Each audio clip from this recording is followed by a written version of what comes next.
So welcome to Knowbility's BADA, Be a Digital Ally. And you can just move them along, Mark, if you would. Or today we're going to talk about being a digital ally. That's the theme of our presentations. And we had this idea of actually letting people who weren't able to attend Access U see some of the highlights of the best presentations. And one of those this year was Straight Talk, What Disabled Users Want You to Know When Designing Your Product, by Amy Mason and Bruno Torquato. So our agenda tonight will be to, I'm going to do a brief intro of Knowbility. We'd love for you to introduce yourselves in the chat. Put your name, your organization, what you're interested in, because we're going to kind of look through our Access U recordings and figure out, based on what our audience tells us is of most interest, what to bring in next month and the month after that. So your name, your organization, your interest areas, if you put those in the chat. And then I'm going to talk a little bit about Knowbility, who we are, what we do, introduce our presenters for this evening's presentation, and then we'll see an edited recorded session from Access U in May of 2024. And then the best part, I think, is the live Q&A that we get with the presenters, where we get to talk to them and hear their perspective of the presentation they've made to us. And then we'll do a little outro, and thank you all for being here and for being such great digital allies.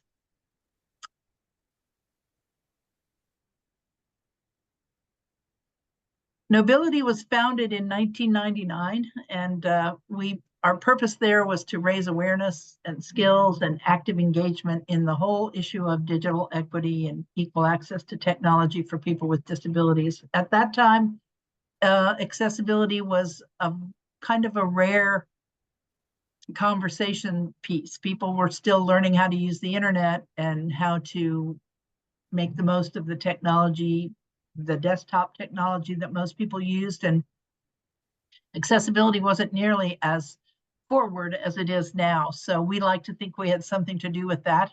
Our mission is to help create an inclusive digital world for people with disabilities. We do that through three related sets of services. First of all is awareness, raising awareness of the fact that it's an issue, why it matters. And one of the ways that we're really pleased that we get to do that is with what we call AIR, or the Accessibility Internet Rally. And that's something that's ongoing right now. If you go to the Knowbility website, it's right there front and center. We're recruiting teams of people to participate and learn more about accessibility, join up with the community, be part of a team that builds an accessible website for nonprofit organizations. And then, of course, you have the chance to win glory and be first in this competition that's AIR. So learn more about it and register now on our website.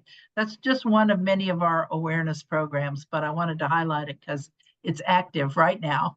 And then we do a lot of education, including our annual Access U, which is what this is part of. And we do that every May in Austin, here in Austin, but we've also really perfected during COVID the hybrid aspect of it, so you can attend from wherever you are, and that's every May, so keep an eye out for that.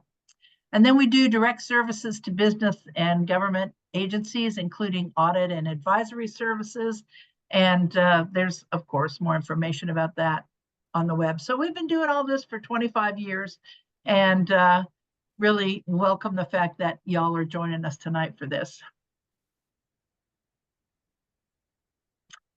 Today's presenters are Amy Mason and Bruno Torquato, and they both work in accessibility at UKG, the agency UKG, and they're pictured here with their unicorn headbands from Access U. We had a happy hour called the Accessibility Unicorn because we felt like a lot of out in the career world, a lot of people were looking for just one person to do all the accessibility of an entire agency or organization. So it was a themed happy hour at Access U, and Amy and Bruno are pictured here with their unicorn headbands on, and they're going to be the presenters in the slides that Mark's going to share with you here in a minute.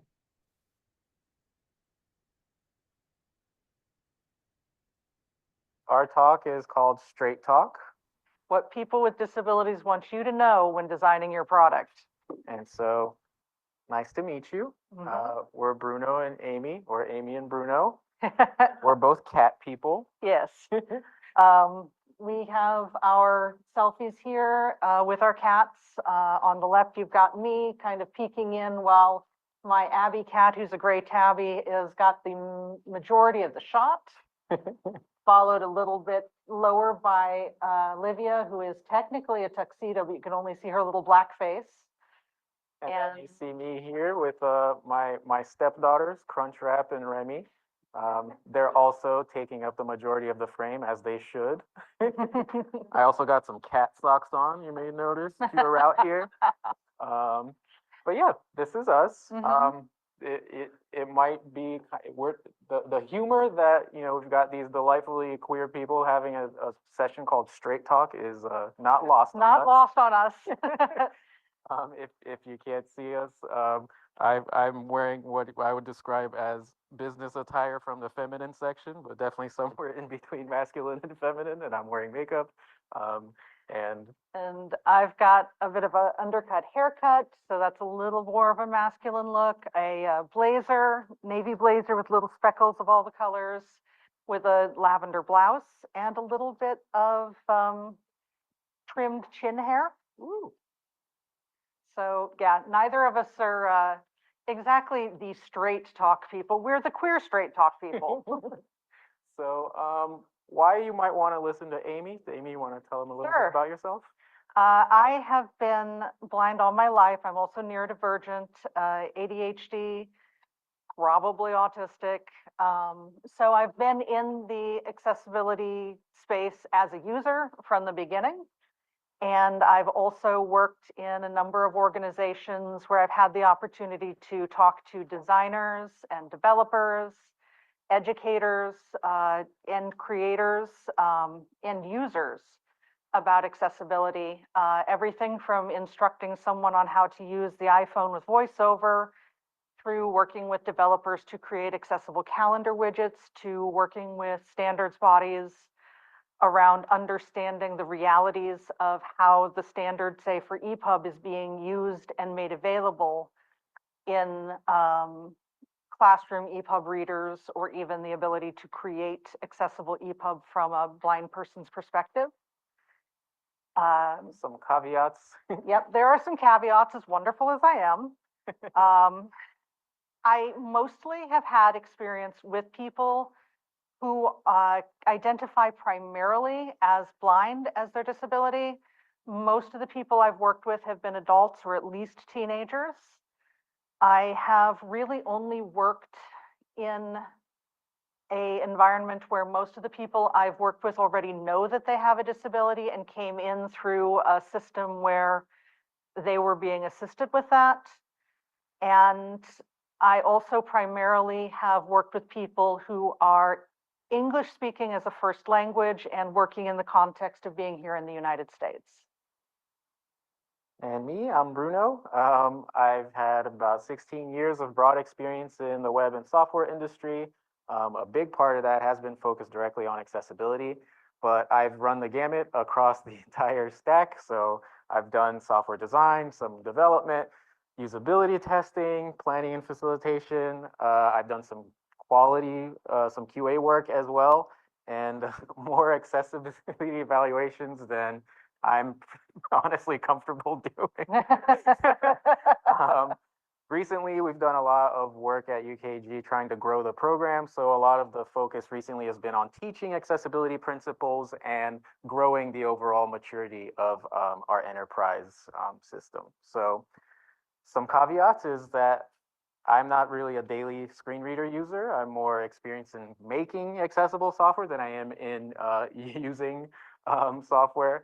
I've worked mostly with people with cognitive and visual disabilities, so I definitely have some gaps and biases, of course.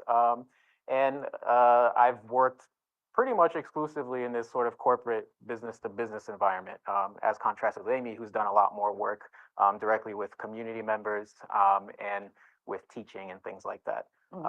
Much like Amy, though, most of my professional experience is limited to English, even though I speak a few other languages. But yeah, that aside, I think we can be reasonably trusted. So let's get on with the actual info here. So this is part one, and it's just like a brief primer on interactions with disabled people. So here's the thing.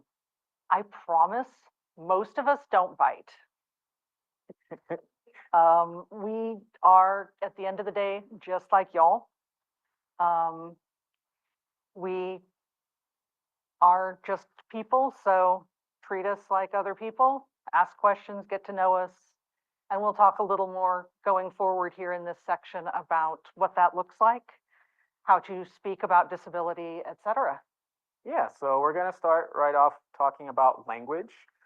Specifically, we're going to get into a little bit of the identity first versus person first debate. And I guess that's the first thing to note, is that there is debate, right? So you want to take that, Amy? Sure.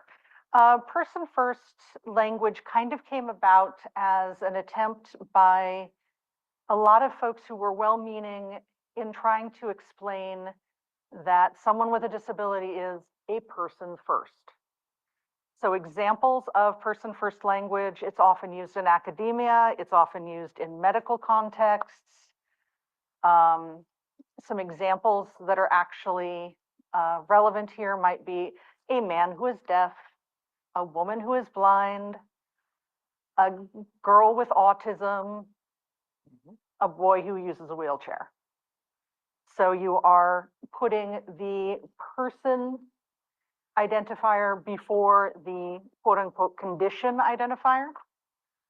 And things are a bit mixed as to who wants to have that happen and who doesn't.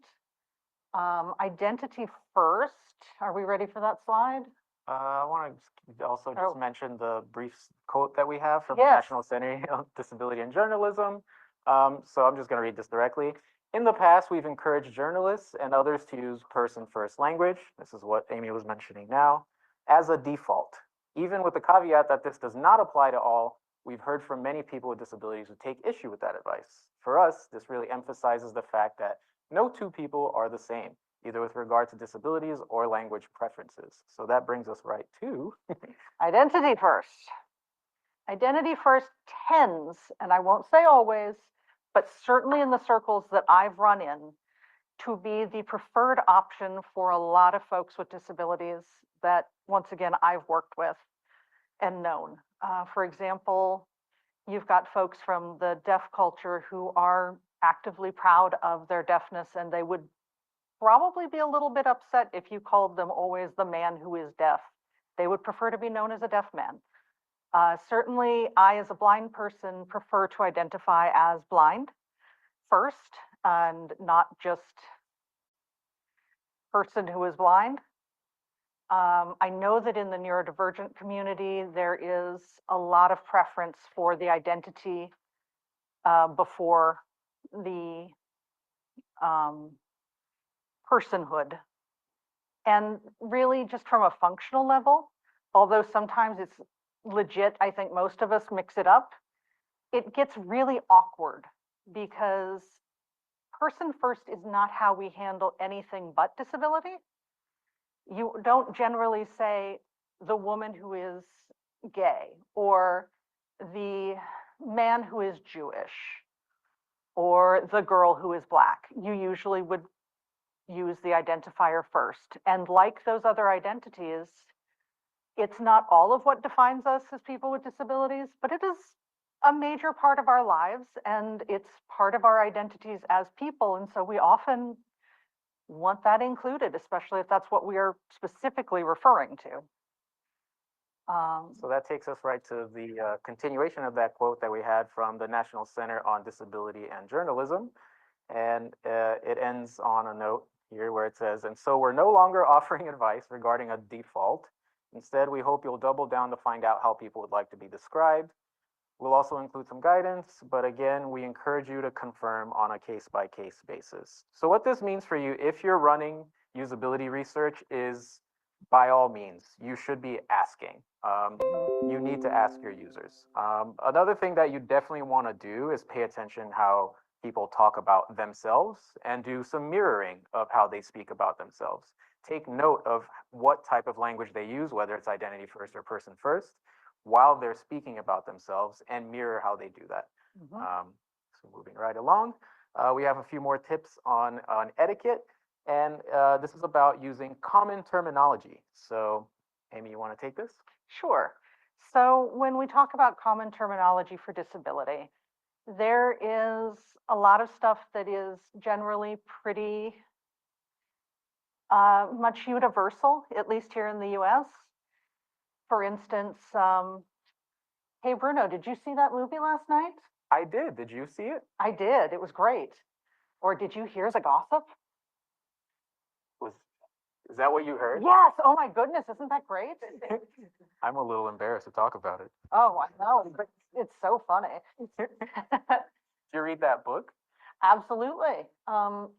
I saw you walking with your friend in the wheelchair the other day. Yeah, we took a walk. We just had to take a breather, and just we walked around the campus a little bit and talked about things. It was great. Good. So, I mean, end of the day, we're using the same language y'all are. And so it kind of gets uncomfortable and weird for you to want to try to think about it and for us to kind of deal with it when it's like, did you hear of that movie to someone who's blind, or did you? No, we saw the movie. I mean, not visually, but whatever. That's the language that we're all using. We're just going to be just as happy and comfortable using the same language. Yeah, don't make it weird. Don't pause and apologize. Like, oh, I'm sorry, you didn't see the movie. What do I say? Don't be that person. Just talk like a human. Yeah. And again, like we mentioned before, something you'll definitely want to do in these cases is pay attention and mirror how somebody talks, and make sure that if there's anything that you notice about how they talk about themselves, that you run with that. So when you're talking about disability specifically, you might want to ask people how they identify. So like for yourself, Amy, for me, I identify as a blind person. I do have some vision that I do use. So often if I need to make it clear that I may be doing something visually, I will say I'm a low vision person, but as I identify personally, I will probably just initially come out and tell you, hi, I'm a blind person, if that is relevant information, or if I'm writing about myself, for example. You will want to listen to how people represent themselves, because like I said, I call myself blind or low vision depending, but blind is my preference. You want to avoid, there's a lot of terms that get a bit weird. For example, in the blindness field, legal blindness is a very specific legal definition. Really, we don't care if you're legally blind unless we're Social Security or the DMV. And if you want to get sincere user feedback, the last thing you want to evoke, the last vibe that you would want to go for is the SSA or a DMV, right? Like, you want to elicit, warmth and real sincerity from your users when you're researching and interviewing them. So definitely don't come off like you're the Social Security Administration or the DMV. Don't worry, we will be most warm and sincere if you do. Just maybe in a different way. Yeah, maybe not the way you want. Might be a little more warm like a jalapeno than a warm hug. That takes us right to some specific terms that you probably want to avoid if you're talking about disabilities. So one example would be wheelchair bound or hearing impaired. You want to talk about that a little bit? Sure. Wheelchair bound, you want to avoid terms like that because the person is not tied to the wheelchair. The wheelchair is a tool they are using. it gives them freedom, it gives them agency, ability to move through the world. It's not something that they are forced into.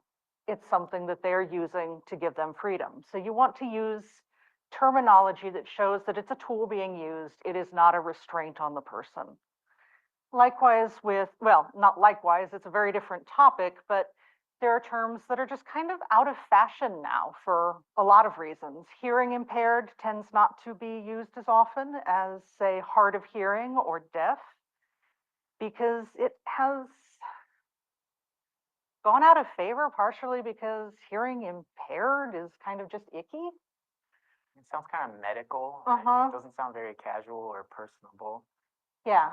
I mean, and if someone's using that terminology for themselves, that's a different issue. Then you mirror once again what they're doing. But by default, kind of the terminology that is common is going to be things more like hard of hearing or deaf for folks with who are deaf. Blind folks, a lot of us are using terms like blind. I've heard low vision more regularly, but I'm sure there are other terms people are still using. I'm not going to speak directly to that, except to say that personally, I've kind of taken that on when I need to explain further. But there are some words that pretty much anyone in the disability community is going to like shrink back a bit. Some terms you definitely want to avoid. And we have a little symbol on the screen, you know, like the non-smoking symbol, like don't do this. So one of the big ones, handicap. Unless you are specifically referring to a law or a place that is dealing specifically, that is using that terminology still, I cannot think of anyone I know personally in the disability community that would prefer or actively use the word handicap to refer to their disability. I just haven't seen it. It may exist, but I don't know. I would avoid it. Others that are uncomfortable tend to be the kind of thing that is inspirational or softens disability, differently abled, special needs, handicapable. Please, I will get down on my knees for this one. Never say handicapable. It's just bad. It feels kind of infantilizing. It's kind of disregarding our lived experience. A lot of us have grown to, and I once again can't say everyone, but a lot of us have grown to feel that our disability is something that we are proud to identify with because it is part of who we are. And we're proud of the things we are doing as we live in the world. And that's just as much a part of us as our race or our gender or a lot of other expressions that are just part of us, characteristics. So using that language tends to be friendlier. Yeah, and I would be remiss if I didn't at least call back to Meryl Evans yesterday, saying don't make assumptions, right? Like with all of the things we've been telling you, the number one takeaway should be that you should be asking your users first and paying attention to how they talk about themselves. These are just some like general guidelines. Maybe those people exist, like he mentioned. They may be rare, but they might be out there. So always ask. Similarly, we want to talk a little bit about some interactions, especially if you're going to be doing research and you want to ask some pointed questions about some that you want to bring to your team with some real takeaways. So there's some tips about that, right? Like, for example, you'd want to ask about how the person uses their tools rather than go on to lengthy discussions about their diagnoses or what they can and can't do, right? So you want to talk about that a little bit? Absolutely. Very simply, medical history can be a real touchy subject. A lot of people feel that's private. It does not matter to you how I ended up developing this disability, whatever it is. That's mine, not yours. And frankly, you know, there's some folks like me who I will gladly tell you. However, do you have half an hour for me to explain all the nuances? Or would you like to get onto the user research? Because if we want to get onto the user research, we care about the tools they are using and the ways that they interact with our product, which means, how do you do this thing?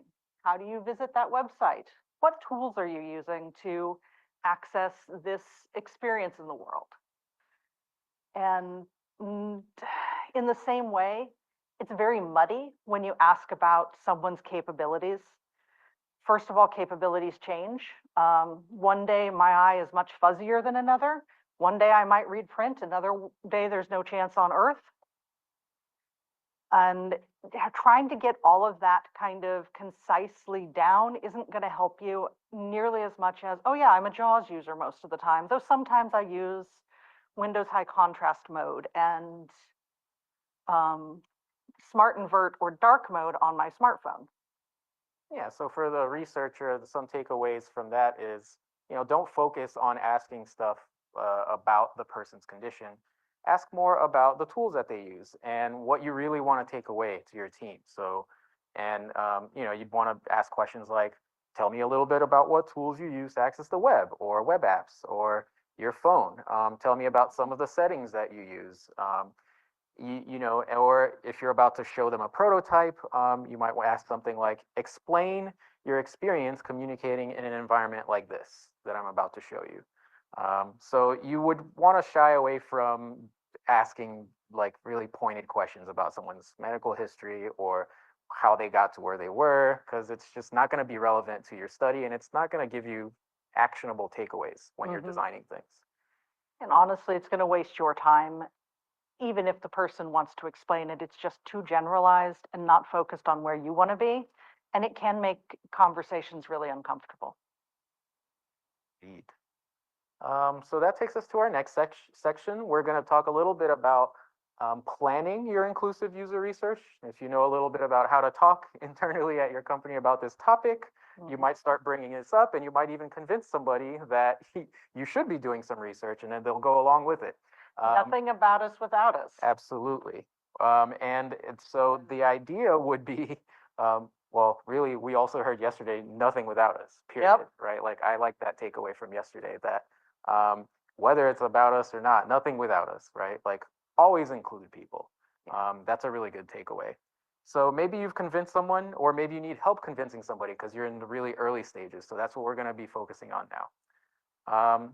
The biggest point that we want you to take away here is that you should be doing this research as early as possible. So the best time would be right when that light bulb goes off in someone's head and they first conceived of the idea, because you don't want to build it on shaky foundations. You don't want that idea to develop through multiple phases of development when it didn't make sense in the first place. So the earlier you do the research, like with all UX research, the better. This is especially true if it's hardware products. We've seen a lot of hardware products out there looking to serve the disability community that frankly just come out of nowhere and then flop because they're not really solving a problem. So tell us a little bit about some of those things, Amy. Absolutely. One kind of famous example within the blindness community is all of the folks that want to build the replacement for the guide dog or the white cane. I have heard of, though never actually got to see, a prototype that someone came in with once that looked like a hula skirt with little vibro tactile whiskers that someone would wear out around themselves. Think of a big ball gown looking thing, so that it would hit the table in front of me before I did. And it's like, that is not my look.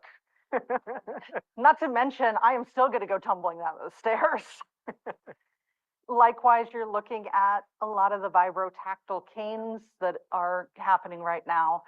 And yeah, they might fix a few minor things, like maybe what's above you, but maybe not. If it's raining, you've also got issues like the weight of a cane that has that kind of electronics in it. We're using that all the time. There's some of us who are already dealing with things like carpal tunnel. We don't want to increase that percentage in the population. And they're expensive. You break one of those, you're out a few $100s. I break my cane, I'm out $50. So you really want to make sure that what you are using and what you are creating is actually going to serve that community. And if it's a general concept that's going out for everyone, you want to make sure that you are getting folks who are disabled in early so that we can help you think through the snags in your process. So we're going to talk a little bit about some recent and old developments from some famous software companies and hardware companies. So one really good example of a bad hardware decision that a tech company recently made was Microsoft with their Windows laptops. They're talking about replacing the very important applications, or what a lot of people Menu call key. the menu or the right-click key, which is something that is crucial to keyboard users. They're talking about replacing that with the AI Copilot key and making that a requirement for making a Windows branded laptop. So that would mean that anybody that's a primary keyboard user is going to have a much rougher time using that laptop than normally they would have. This is something that has decades of precedence, and that is a really useful key. Just talking about like the usability principle of recognition over recall. You want your users to be able to look at a list of what is possible rather than force them to remember every single possibility. That's just a very basic, design heuristic. So if you take away that key, that gives them contextual options and tells them what they can do in any given context, depending on what they're focused on. Now you're forcing them to remember every single keystroke, right? Rather than just hitting that key and then seeing, oh, I can copy, paste, select all. Now they're going to have to remember, this is just a general example, they probably know how to copy, paste, and select all, but sometimes you don't know what fields you can do it in, right? And just right-clicking it gives you a little bit of that context. So now you can't do that because some marketing team decided that you need to replace that key with an AI Copilot. Want to thank Corb for bringing that one up on a LinkedIn article, because it's banger and it helped me to figure out, because I'll tell you what, as someone who is a primary screen reader user and keyboard user and has ADHD, remembering all 827 commands that I'm supposed to know to get through my day efficiently ain't going to happen. And trying to hit the function key and the shift key and F10 means that my fingers are all off the home row. So you're slowing me down a lot. And that's not even beginning to talk about if you have mobility challenges that mean that moving your hand to the upper level is going to be more difficult. It's just bad all the way around. Similarly, there's another idea from the usually pretty okay about accessibility, Apple. This is something that's lingered for decades now, and it's kind of baffling. It's hard to explain why they haven't changed this yet, but except for that, maybe they decided a long time ago, clearly without consulting all of their users. And that is that you have to explicitly turn on full keyboard access on your Mac. So both in the OS and in the browser. So if you want to fully use your Mac with a keyboard, you have to go into two separate places in your settings and turn that on. And well, if you can't use a keyboard, how are you even going to do that? And so that's a really good example of like, there's no way that they consulted users with disabilities early on in that process. And so this bad design lingers and continues to be costly for them because they have to deal with escalations and customer complaints, and they have to constantly remind people and teach people how to do this very difficult to do thing. And we're stuck with designers who have occasionally never even realized that you could tab through a web page. Yes, I have to thank Apple for this. Now when I'm training our teams internally, and I'm saying, oh, you could just use your tab key to test if what you just coded works or doesn't for a keyboard user, I have team members that will go, oh, I didn't know I could do that. And then I'll go, oh, right, they probably didn't even turn it on. So I have to go and send them the article that teaches them how to turn on this very basic feature. And that means that also gives me a twinge of like pain, because now I know that that developer for the past however long they've been working has never done that. So everything that they built has this issue in it. So let's thank Apple for that one. So we also have some good case studies. You want to go into those, Amy? Absolutely. there are moments where something has been built from the ground up by the disability community in partnership with other organizations, other inventors. One that I am still incredibly excited by and kind of proud of is the KNFB Reader. In the kind of early 2000s, late 90s, as someone who's blind and wanted to read a piece of print media, we'd have to use a standalone scanning platform with either a computer or a truly standalone solution that's going to be big and bulky and not leave your desk. And that was better than not having anything, but it wasn't as good as we could have it. And so the National Federation of the Blind worked with Ray Kurzweil to develop software and come up with a hardware solution that allowed for the creation of the first generation KNFB reader, which literally ended up being the specialized software loaded onto a PDA, stuck to a breadboard with some circuitry on it, stuck to a camera. And then there were things like, how do we make this thing something that can be taught to the end user so that they can get a good focused picture of whatever they're taking? And that development continued until the KNFB Reader mobile app was able to be created for smartphones. And, you know, meaningfully now, that leadership has led there being a number of excellent solutions out there for reading printed text as a blind person using your smartphone that's portable. There's multiple options out there that are, you know, really have surpassed the KNFB Reader mobile app in ability, but that's because that whole process was started by people in the community expressing a need and working with partners who could make it happen. Likewise, one of the biggest things for me in college, I happened to, and now I'm proving my age, be there right at the beginning of Bookshare, when it was primarily people with print disabilities actually scanning and uploading books to the service. And it was scanned stuff from the community that we were then able to share to one another in order to access books without each of us having to scan War and Peace or whatever the giant anatomy textbook was. Only one of us did it, and then we could all share that information.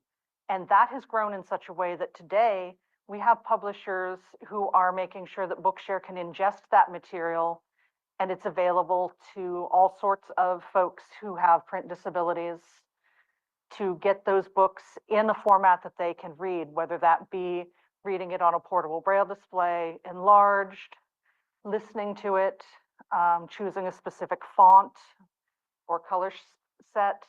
And that's all because the community was involved from the ground up. Another reason you might want to bring people in early, this is something that Sherry Byrne-Haber always talks about, and I stole from her talk with her permission, is that there's sort of like a rule of thumb that you can think about the costs of how just insanely costly it becomes to not research early.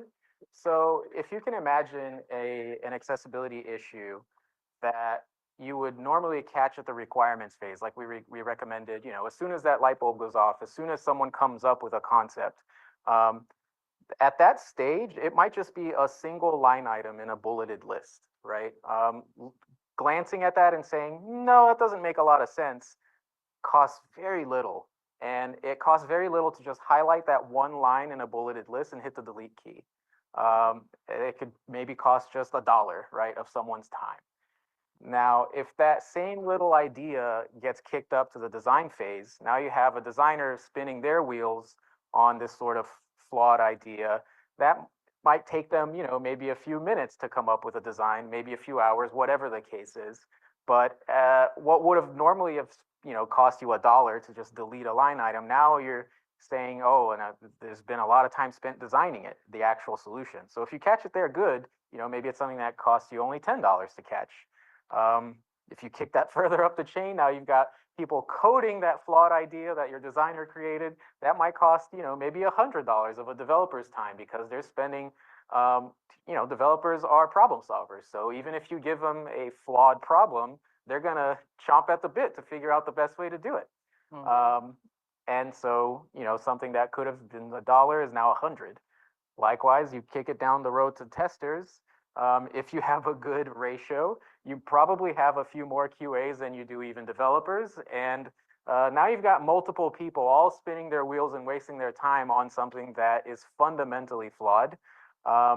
Hopefully, you know, during that testing phase, and Amy and I painfully do a lot of that testing a lot of the time. Our colleague Becky here can attest to that too. We're all we all end up catching things far too late sometimes. But yeah, it's painful. It takes a lot of time and it wastes everyone's precious time. But if you can imagine, then it's something that doesn't even come to us, that just goes straight into production.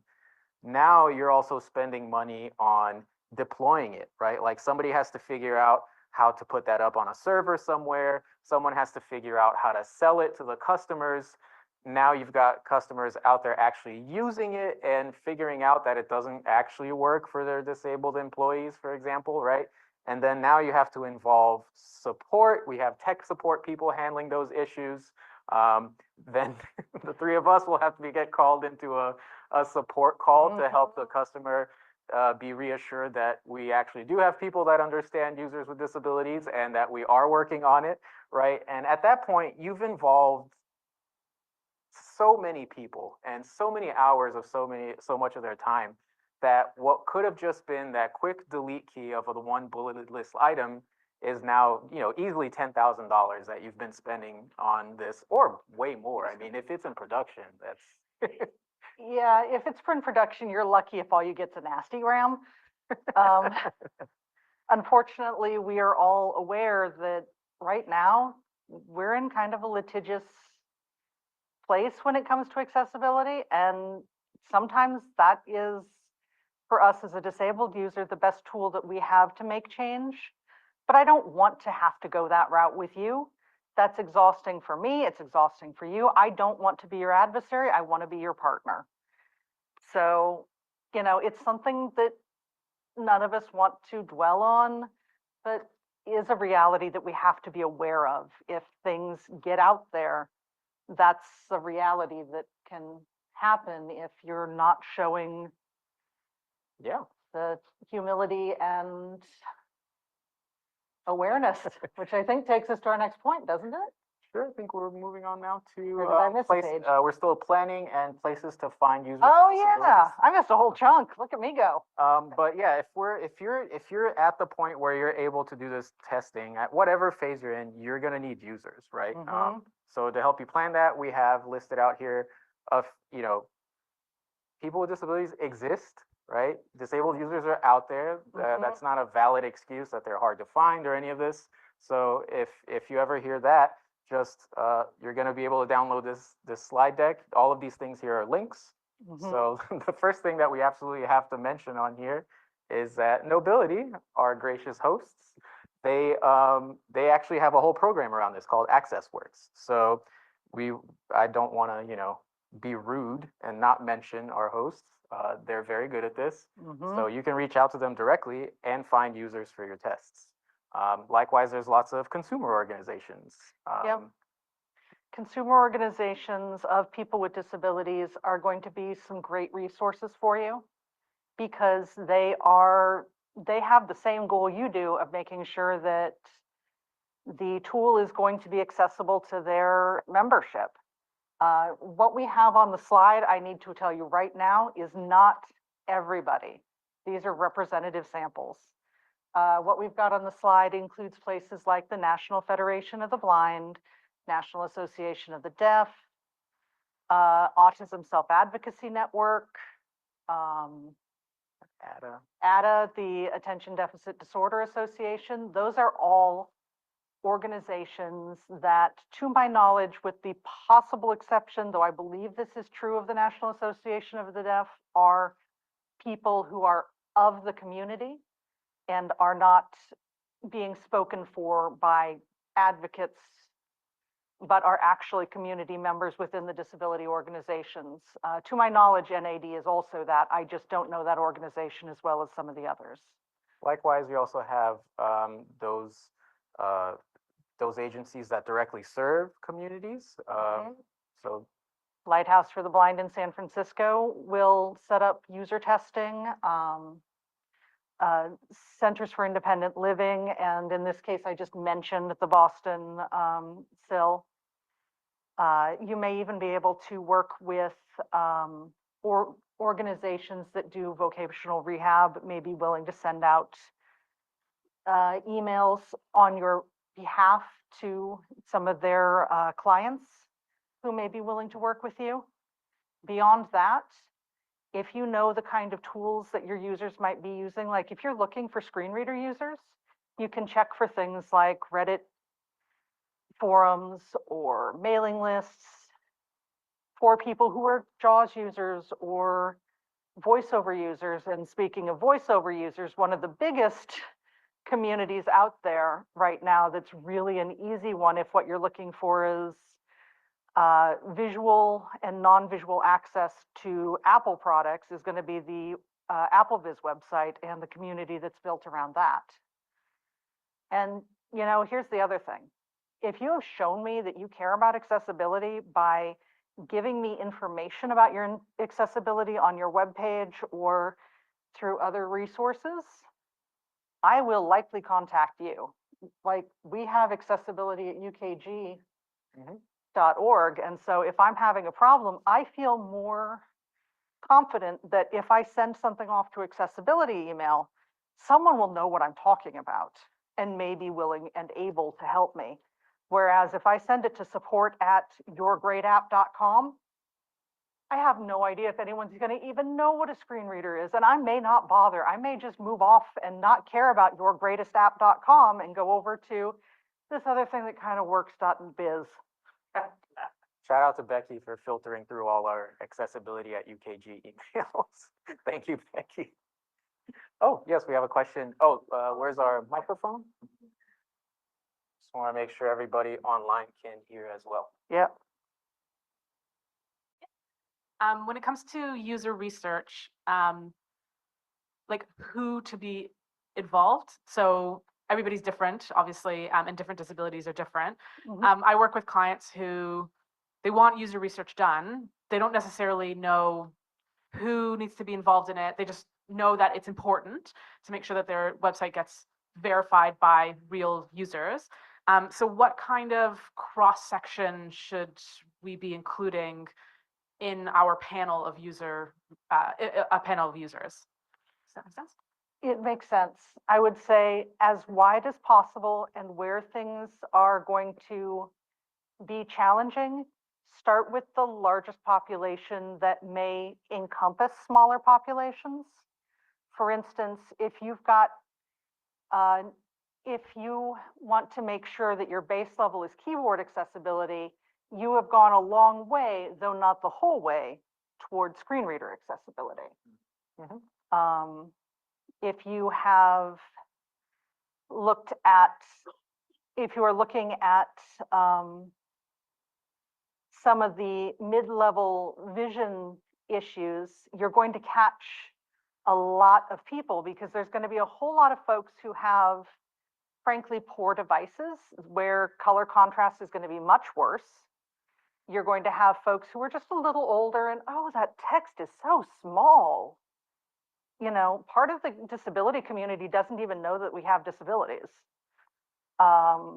So I'd say find the wide swaths and find a few examples of folks who are going further.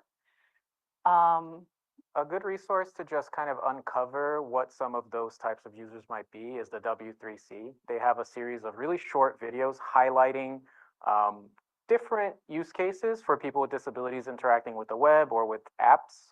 And I think it's maybe just 10 or so, like less than 2-minute videos. Like they're really brief videos that your product designers and your product managers should definitely take a glance at and see, oh, this might be relevant to what we're building.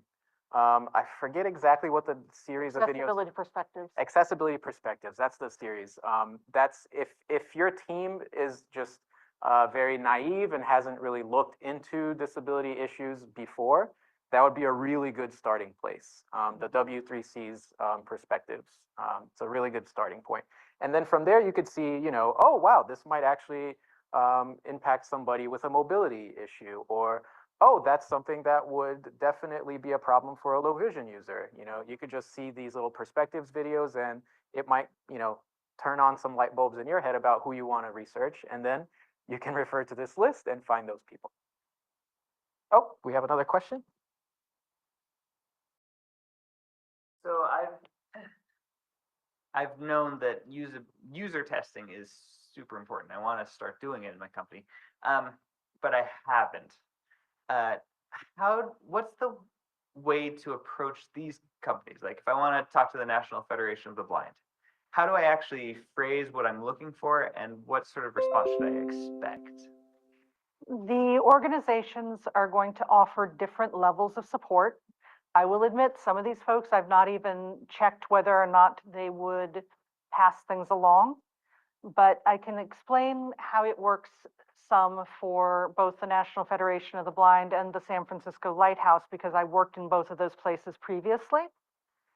The NFB is willing to send out research proposals that are mostly pure research, and willing to work with developers for a bit of a fee to help build up actual testing cohorts where they would help to actually find the people. There are a number of different levels of kind of involvement you can get from a lot of the consumer groups like that. Same way with the Lighthouse, you can actually have them do a lot of the facilitation of finding people. You can actually have them be the local host for your user research, where you would bring folks into the Lighthouse itself. And they would help you to find the people, bring them in, host them, and you could ask your questions, and they can help you with things that we'll talk about in the next section, where it's how do you kind of make this experience as pleasant for everyone as possible. And if you're looking for just like a turnkey solution where everything's kind of just figured out and they'll help you get to directly what you're looking for, I'll mention again, AccessWorks does exactly that. So Yep. Knowbility has those resources, and that's why they're here, and that's what they do. So they'd be very excited to help you with that. Yeah. And with some groups, you're going to put out this is what I want, this is who I need. And they may just be willing to forward your email out to the community. Someone like AppleVis, you could post on their forums yourself as the developer and explain what's needed and seek. Amy mentioned a little bit of the cost of doing this, and I just want to remind you that doing this stuff does cost money. But again, it's an investment that's going to save you money in the long run, if you consider that slide I showed earlier. So that brings us to a very important point, and that is you absolutely must compensate your usability and accessibility testers. I have a life like all y'all. I'm not doing this for free. This is not my gig, unless you're offering to pay, in which case, let's talk. And yeah, and if you want to get that sort of like sincere feedback from someone who's very willing and excited to be working with you, you're much more likely to get good quality results if you're paying people. It doesn't take much. You don't have to like spend billions of dollars on this research, but just a little gesture goes a long way. We've done usability studies where, you know, we give people like a $50 gift card or something like that. It's just a matter of trusting in their experiences and respecting their time and respecting who they are as people, and just acknowledging that, you know, their experiences aren't just there to inform your designs. They're human beings, and you want to be considerate of them like you would any of your other users. Yep. So that takes us to the next phase of usability studies, and that's the actual facilitation. So this is part 3, inclusive user research facilitation. The subtitle here is Transparency and Humility Make Me More Understanding.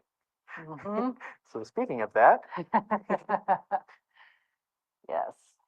if you're on your accessibility journey, you know, wherever you're at in what phase of design, like you were just very upfront with us now, I, you know, wanted to do this, but I haven't done it yet. So be gentle with me or what have you. Yeah. Just being sincere like that goes a long way.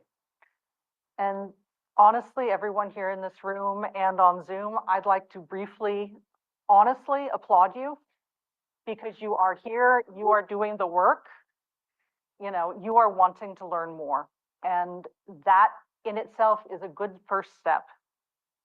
Following that first step is, of course, the second step, which is know where you are, work on learning where you're at and what the next steps are, and make that information available to me as the end user or as the participant in your study so that I know that you're serious about this and that you're learning and that you're working toward a real solution. Mhm.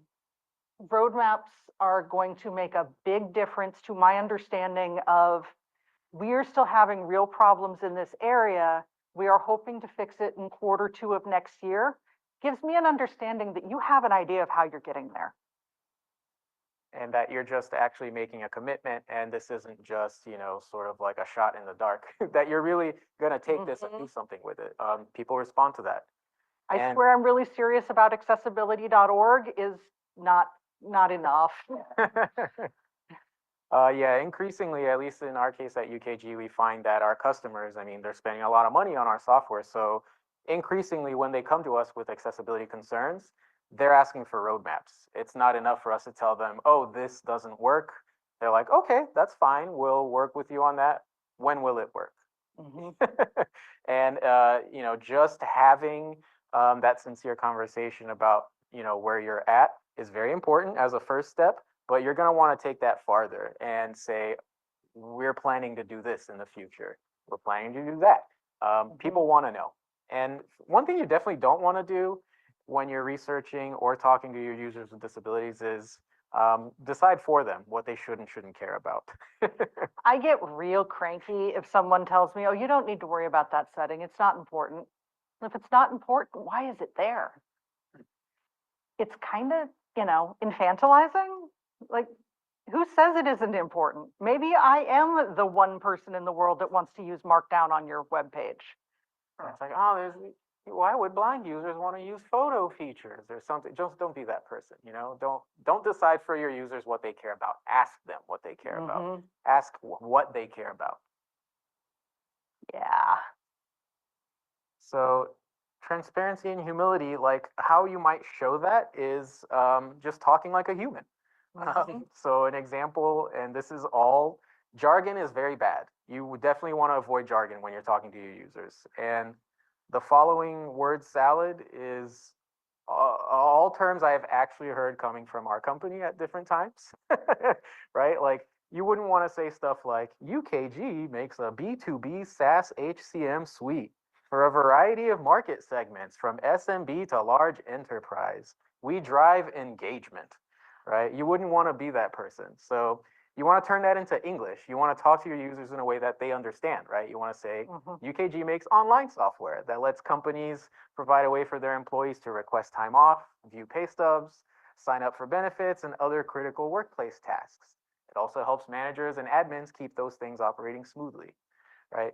If you can avoid sounding like you're marketing your software during your testing at all costs, you're going to get much more sincere and honest and useful feedback.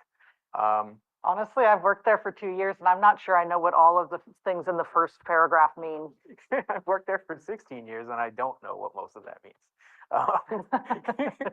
So don't be that person. Don't, the takeaway here is that just be honest about what your software does and talk in human words.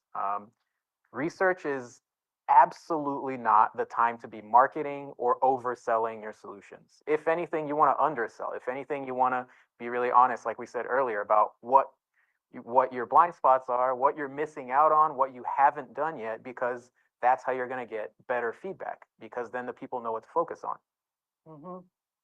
So moving on, practically speaking, if you're going to be doing this user research about accessibility, you're going to want to make sure that the research process itself is accessible. So, right, if you're doing an interview, like on-site interview, make sure that the space is accessible, right? Mm-hmm. If you're gonna bring people in, make sure that there's space for wheelchair users to come into your space. Don't have them, be like, oh, okay, we're gonna be meeting in meeting room 103, and then they get to meeting room 103 and they can't even fit their chair through it. Don't be Or- that person, right? Or it's up 2 flights of stairs in this gorgeous old brownstone with no elevator. Exactly.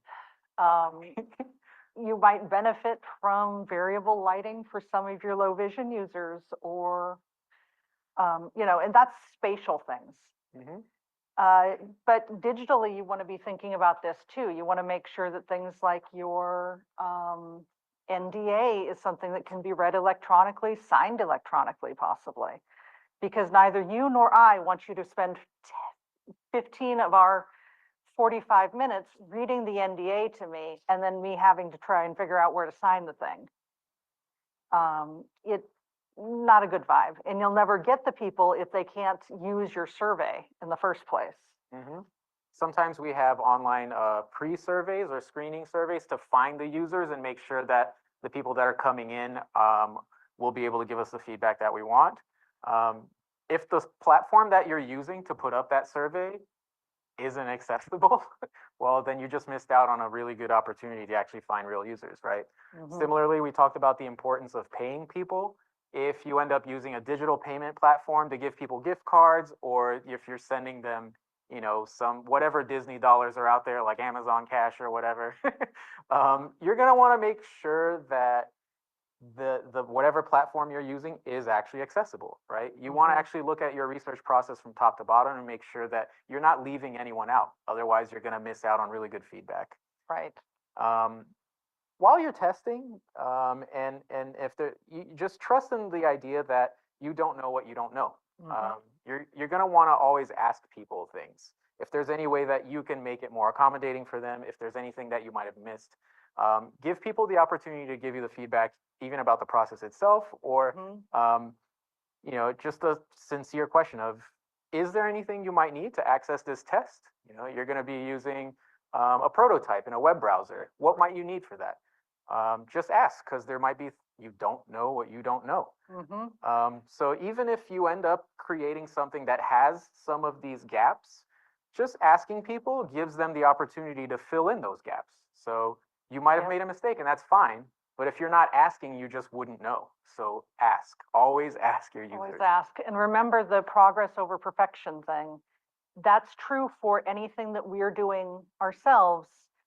Once again, I'm going to be much more understanding. If you offer, hey, is there anything that we didn't think about in this process that's going to make it easier for you? You have just won my heart. Because you know what? We're not going to get it perfect. There are huge swaths of the disability community with unique needs. And sometimes we're going to miss something, or sometimes something that makes something more accessible for one group might make it less for another. And it's not going to be perfect. We understand that. But that is really ameliorated when you say, hey, is there a way we can make this better? That brings us right to our next point, which is, um, people with disabilities are not a monolith.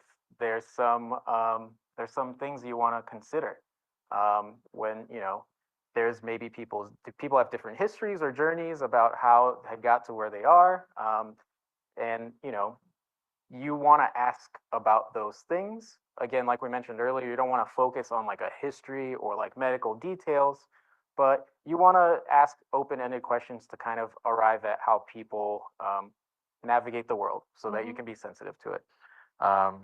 You want to take a little bit about this, about Sure. the spectrum of experience? There's going to be a complete and utter spectrum, just like every other segment of the population. Disability is approximately 20% of the population across the world. So you're going to find rich people, poor people, people who are just learning a piece of technology, people who are developers or coders and can run rings around you as the researcher. And you're going to find everything in between. You're going to find young folks or folks who were born with their disability, folks to whom it came later, folks with all different skill levels. So remembering that we are not a monolith in any way, shape, or form is going to take you far. And so some takeaways related to that. As a researcher, when you're actually facilitating these studies, try to get to know your users as people to get that sincere feedback. Don't just collect like usability data, but get at some ethnography as well. Ask the questions around the software use and understand sort of like how they're using it in a bigger context. And the best way to do that is to ask open-ended questions. So like I mentioned earlier, you don't know what you don't know. So give people the opening, give people the opportunity to tell you things that you don't know. And how that might manifest really practically in a research study, just speaking from the perspective of facilitating and designing those studies, is don't lean just on multiple choice questions, or don't always lean on sort of Likert scale things like a lot of researchers do. They give you good data, but they don't tell the whole story, right? It's good to collect that data, but you need to supplement that with some really more open-ended ethnographic questions. And so a lot of times I've found that when we have research study results, the things that really stand out to the rest of the team, where the takeaways that they really learn from, tend to be, yes, they care a lot about the data, but most of the times the good quotes that you're gonna get, like sometimes you get a slide deck about your research results. Sometimes when you get those really good quotables that take up a full slide and you're like, this is exactly how our users feel. You're not going to get that stuff if you focus on just the raw data and the multiple choice questions. You have to make room for that. So make sure you lean on the humanity of your users to get that really good feedback that will actually change how your team thinks. We talked a little bit about that, and that applies to technology as well. Make sure that if you're going to be testing like a working prototype of something, that you don't limit the technology that it works with. That probably means that you're getting ahead of yourself and you're forcing your usability testers to do QA for you, right? So for example, if you're going to be testing a working prototype, don't, come to Amy and say, well, you can only use, JAWS version, X, and you can only use that with Chrome version Y. And that's the only way we're going to be listening to your feedback. Well, that's too bad. All I've got with me is a smartphone with voiceover. So now what do we do? Yeah, you just missed out on an opportunity. I mean, it's okay to tell your users what you've been testing on, but if you're saying to people, well, this is only going to work in this scenario, that's probably not a good place to start. And that means you probably should have been testing a little further back in the process rather than trying to test like a working prototype or a piece of code that's been made already. Well, and to be honest here, this is where the scope of what you're doing generally is going to be important. Because I mean, if you're an iOS app, then I understand that the only way I'm going to be able to use you is on an iPhone or an iPad with VoiceOver. But if you are multi-platform web, I'm going to be awfully upset if I can't use VoiceOver or can't use TalkBack and have to use a specific screen reader on Windows and maybe even a browser I don't use. That's a completely different animal if everyone else can use it and I can only use it in one way. Functionally, there's going to be a lot of problems with that. A lot of folks don't know multiple things. They may not be able to afford multiple devices. And even for those of us who can, you have lost a lot of credibility. For sure. I'm going to skip a slide or two because I think we've covered these topics already. So yeah, this takes us to, going back further in the design process, and instead of testing with only thinking of accessibility testing as something that you can do with working prototype code, is don't neglect to do research in the design phase, right?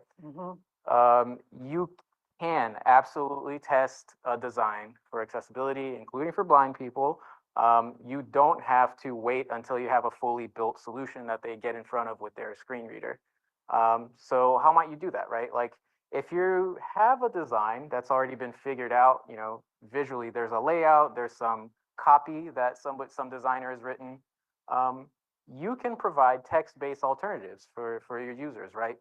Something as simple as taking a prototype that's like a few form fields and a submit button, for example, let's say, and just turning that into like a text document that just says, you know, you've got a first name field, a last name field, a button labeled send, you know, what have you.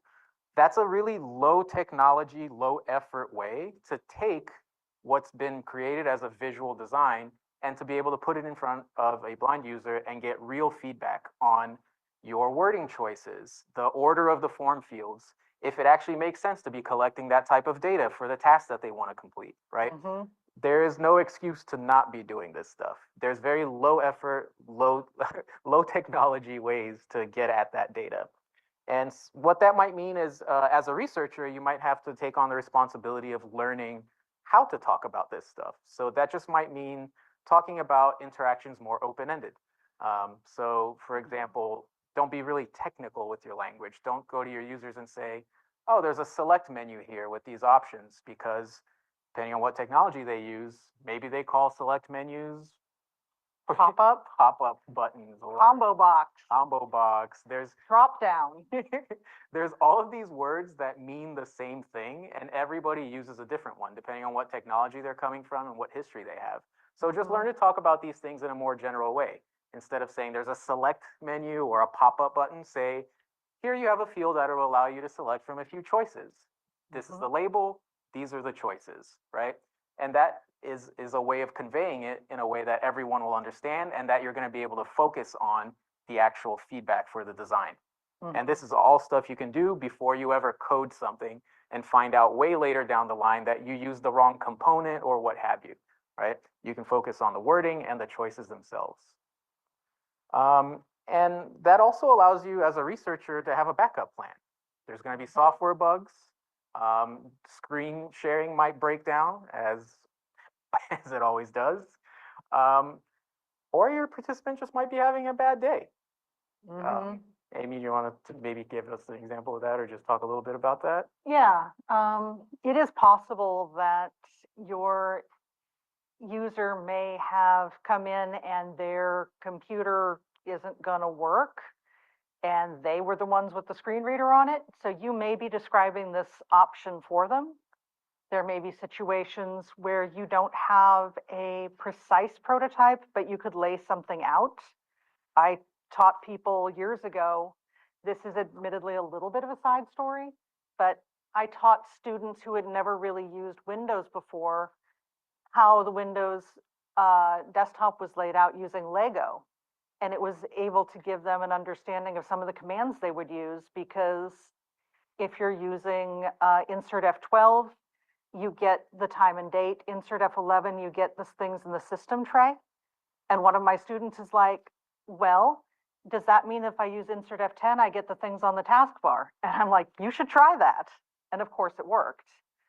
So sometimes if all you've got is a very simple layout prototype for someone to look at that can be made pretty easily, that'll still make a big difference. But having a lot of those kind of open-ended troubleshooting, problem solving things in the back of your mind for if something's not working will let you continue if things have otherwise gone sideways. Or even if you don't know yet how to get there, you can bring your users in really early and have them help you figure out how would we get there. One of those real high level etiquette things. Couple of things to keep in mind when working with someone with disabilities.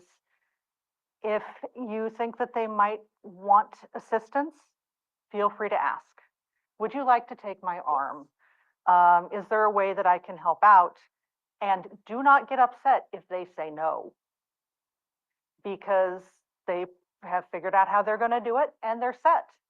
I might regularly say, no, I don't need to take your arm. I'd just like to walk with you. In the same vein, don't touch without express permission. This is going to be true of devices, doubly true of service animals, and triply true of the person themselves. You do not want to grab somebody's wheelchair and move them at all without express permission from the user. And I've known folks who have dreamt of spiked padding for the people who are wanting to be too helpful on the train platform. And that can manifest even digitally as well. Like if you're Mhm. doing a Zoom research call, right? If someone is struggling with a task, don't be like, okay, I'm gonna, take over screen recording control and just click on that for you or something like that. It's okay to ask. It is not okay to just do. And it's not okay to just say, I'm going to do. And if they say, hey, yeah, please just fix that, go for it. But make sure you get that permission first. And especially when you're dealing with like service animals, do your best to ignore the service animal. Because if you're paying attention to it, it may be paying attention to you. And then it's not doing its job, which means that it might get in trouble and your participant might get hurt. And none of us want any of that. Absolutely. So Yeah. now we can continue. Yeah, thanks for bringing that up because we kind of flew past it. Sorry, guys. Okay, yeah, I think that does. Now we actually have covered everything. Okie dokie, that was the end of their presentation. I'm going to invite Bruno and Amy to join us up here. And you can put questions and answers in the Q&A box, or you can raise your hand if you'd like to ask your question yourself.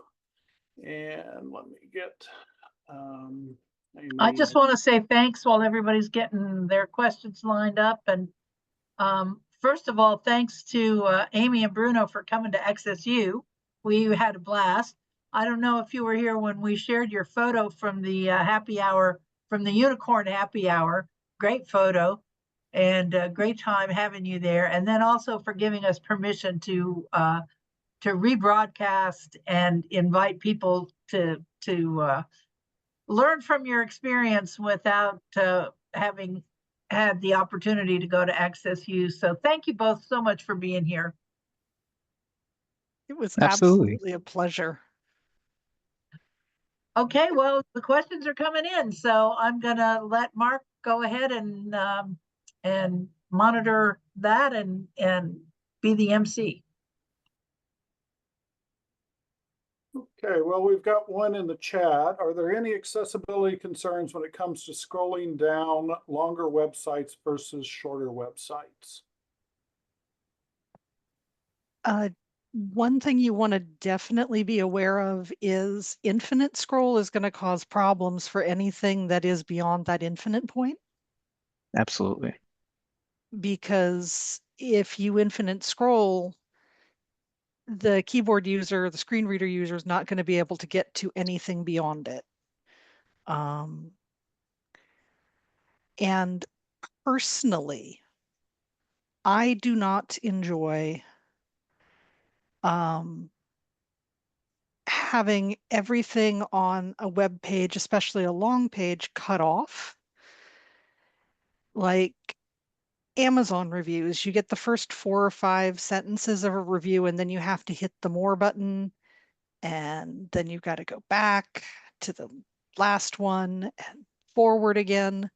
Being able to expand collapse is really nice at some points. That is my personal preference. I would recommend you go out and talk to lots more users about that kind of thing. And the long versus short page, one thing that's going to make that much better for your users is if you have good heading structure that is both visually conveys what's going on and is significant from the word is escaping me. It's actual heading structure. It's not just bigger text. Yeah, Yep, the word like has just you want to left. make sure it's marked up correctly, right? You want to make sure Yes. it's coded correctly, essentially. For the first part of this is you definitely want to make sure that if you have long pages, that they have headings to help users get through them and understand the structure and the organization of them. And Yes, Landon said here, semantic. That's the perfect word for that. Thank You want to you. make sure that the person is getting the semantics of what you intended that heading to mean. So first level is yes, you need to have headings. Second level is they need to be coded correctly so that everybody's experiencing them the same way. Um, so again, there's no like hard and fast rule about like you can't or can't have long pages. It's just a matter of knowing how to build pages. And if you're doing user research and you're being inclusive in that research, you're for sure going to find out what users like and don't like about your long page or your short page, right? Like if you have a page that's too short because you're using infinite scroll to constantly reveal what they're there to see, or if you're on a really long page that's truncating everything and they're having to also similarly interact with it too much. If you open it up to your users, you're definitely going to get that feedback. So there's no hard and fast rule. There's no right and wrong. It's just a matter of applying what's correct for your needs of your user and then giving them the opportunity to give you feedback about it and keeping things open-ended. Mm-hmm. And ideally making things relatively easy for the person to chunk. So shorter paragraphs, bulleted lists, lists of links that are clear, things that will give people enough kind of space to separate out things, skim easily. As long as you've got semantic paragraphs, I can jump from paragraph to paragraph with my screen reader as easily as I can heading to heading. So I've got a lot of granularity available to read things, and that also makes it easier for most of your users to skim and find what they need. So Just a reminder, you can put your questions in the chat, the Q&A, or you can raise your hand. We'll let you ask live. Next question is from Erly. What are your thoughts about recruiting participants based on different experience levels with assistive tech? For example, learning to expert. Great question. Yeah. Do you want to go first, Bruno? Oh, go ahead, Amy, you first. I think that that is fabulous because your user base is probably going to be across that board. A few years ago, when I was working for the NFB, we were pulled in to look at a web page that our team had reviewed and found to be really excellent as far as its accessibility. Our team are all expert users. The people that we brought on were, I would say, moderate and even some fairly beginning or learner users. And they had a very difficult time with this page that we found to be absolutely fantastic. And that is because although it hit all the major points, it was doing things in ways that our learners and our intermediate users were unfamiliar with. The patterns changed from what they've been familiar with since they started using screen readers. So where possible, get a wide swath. I mean, if everyone that you're working with is going to be of a similar expected level, then it may make sense to narrow down, but where possible, a wide path is going to be best because you'll find that the expert user has ideas that may help with everyone, and that's also true for your beginning user. And they will each provide unique context to help you understand where the challenges lie. Yeah, and I think that you should by all means be aware of the expertise level of your users when it comes to technology, not just their assistive technology, but technology in general. So something that we add onto the beginning of our research studies is to ask people a general comfort level with technology, whether that be with assistive tech or not, and also how proficient they are with their assistive tech by their own, by their own perception, what they feel like. And I think that helps you understand a lot. And then, like we mentioned in the talk, you don't want to just collect very pointed data. You also want to give people to get, you want to create open-ended situations to collect data. So one of the ways that we do that too is to ask people, what are some of your most used websites or some things that you do on the web a lot? Some tasks that you perform frequently, some of the hobbies that you like taking part of. And that gives you a little bit of a view into their day-to-day life and how they use the web and some of the things they could do more often. So if they tell you that they're, trading stocks or something very like fiddly and advanced with a lot of custom components, then it's good to know that. If they're telling you that they're, like emailing or reading the news, then you know that their level of proficiency with certain finer points of operating web controls might be different. But don't make too many assumptions. Make sure you're asking your users. Like one thing, this actually brings me back to the last question. We were talking about long pages and heading structures. Understand that, advanced users might know a lot more about like what shortcuts to use. We recently did a usability study that included a lot of expert users, and they all had, they immediately were using the heading shortcut key for their screen reader.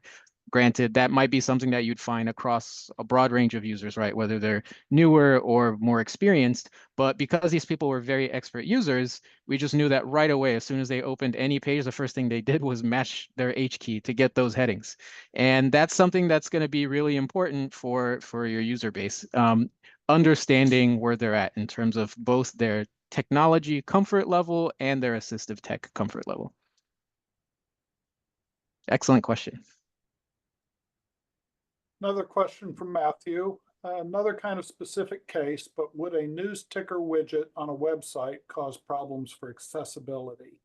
Also, do you know of good resources that would have research or studies related to these accessibility questions? Ooh, a news ticker. Yeah, that is almost certain to be not a great experience for a screen reader user.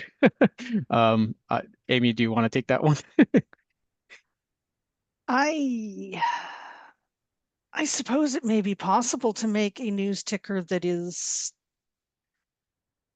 pleasant, but I think that it might be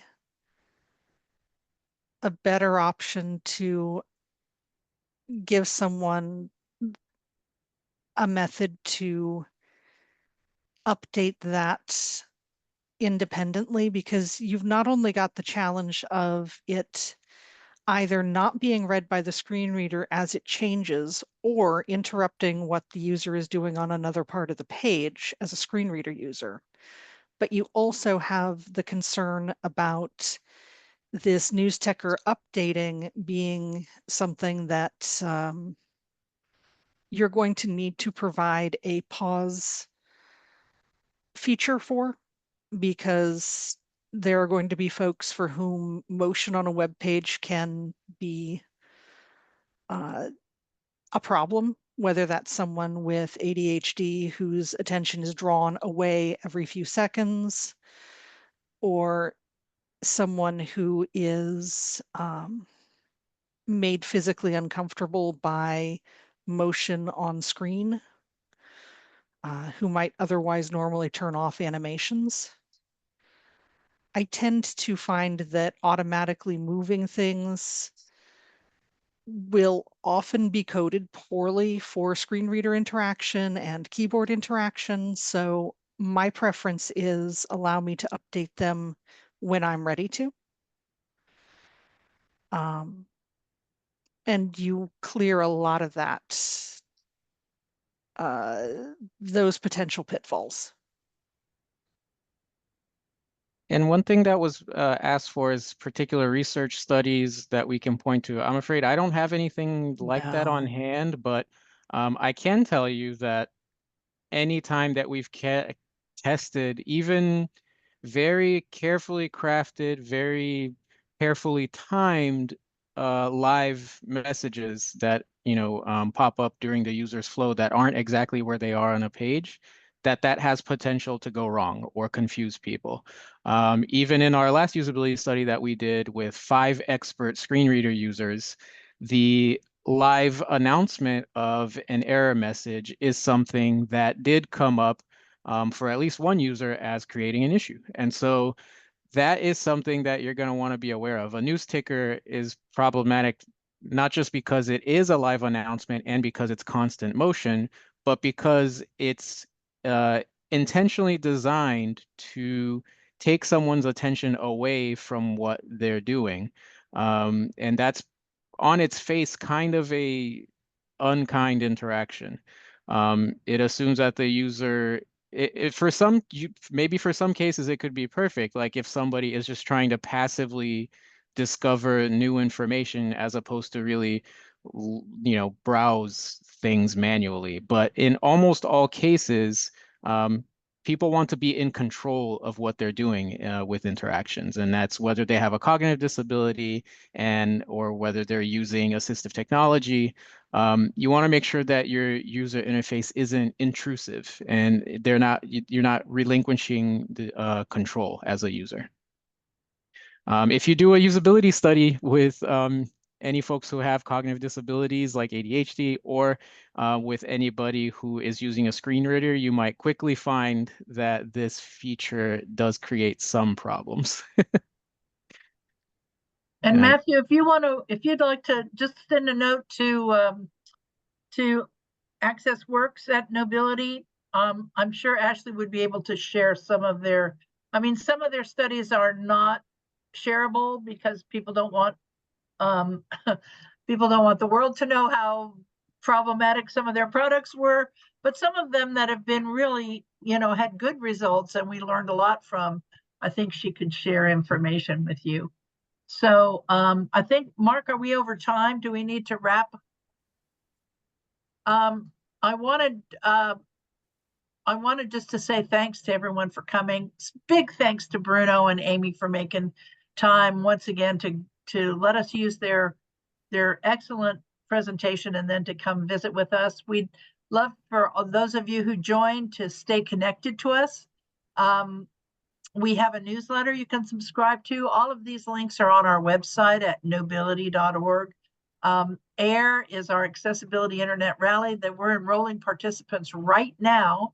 The kickoff will be September 26th, and you can join a team or be a judge or be a mentor or get a mentor in this community event that creates websites for nonprofit organizations and artists. Access U, where we met, Amy and Bruno, and you're welcome to keep an eye out on the website for Access U announcements. We'll have another conference in May of 2025 at St. Edward's University in Austin, but also as a hybrid event you can attend remotely. And please consider donating. Please consider giving Knowbility some consideration in your year-end giving. I know the season of everyone asking you for money is coming right up, but our community programming relies on the generous support of advocates like you. So take a look. The donate button, as you can imagine, is very easy to find on our website.